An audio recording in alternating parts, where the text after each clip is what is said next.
Hi, it's Donna, your homegrown gourmet, part of the Gourmet Organic team with my sister Diane. Today I'm going to show you something fun, how to roast chestnuts. My family has always had chestnut stuffing for Thanksgiving. It's a family tradition. I would always have to buy the chestnuts in the grocery store.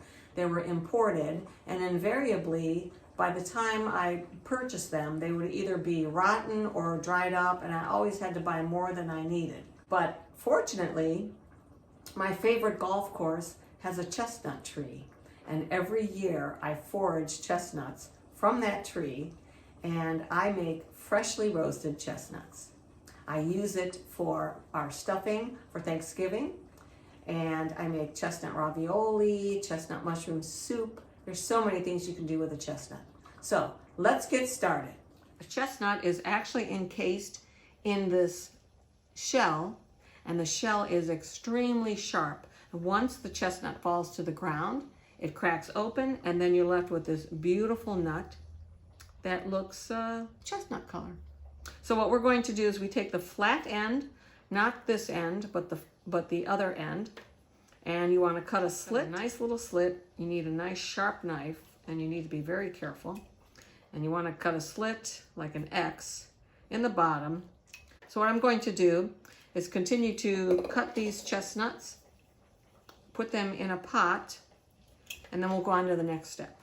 Okay, we have cut all of our chestnuts and they're all split. I put them in this pot. I'm going to add enough water to cover it. We're going to bring it up to a simmer. In the meantime, I am preheating my oven to 425. Okay, the water is simmering, so we're going to shut it off, drain the chestnuts, and put them right on our baking sheet.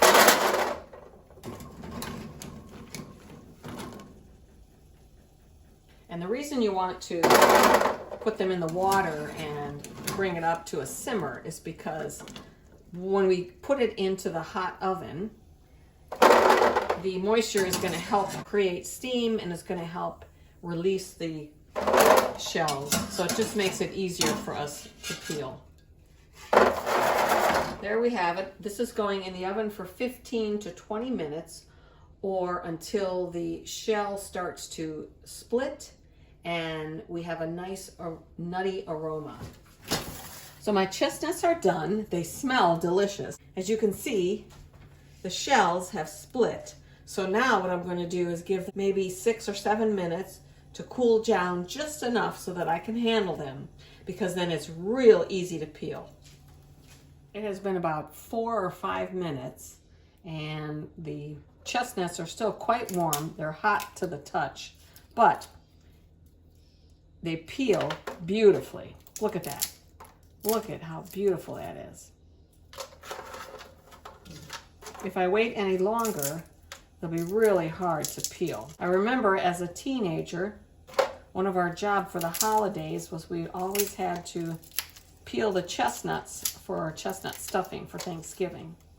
And my cousins and I would get together, whatever our family was hosting for that year, and we had to set tables and get things ready the night before. We always had a really good time because we enjoyed each other's company, my 2 cousins and my sister and I. But the hardest thing we did was to peel these darn chestnuts, and it was only because they were room temperature by the time we got to them, and so they would be really, really hard to peel, and the shells would get stuck underneath our nails, and we'd have little bits of shell everywhere. It wasn't fun. You know, things like this right here. And it just wasn't any fun. So if you are going to roast chestnuts, make sure you give yourself the time to peel them when they're still warm. And it will be a very easy process. The steam got into the shell and created the perfect release for that wonderful buttery chestnut. I love it. I'm sure if my family's watching, they're eating their heart out because This is perfection for us. Be sure to subscribe to our YouTube channel. I will have recipes later on in the year using these wonderful chestnuts. Thanks for watching. Ciao.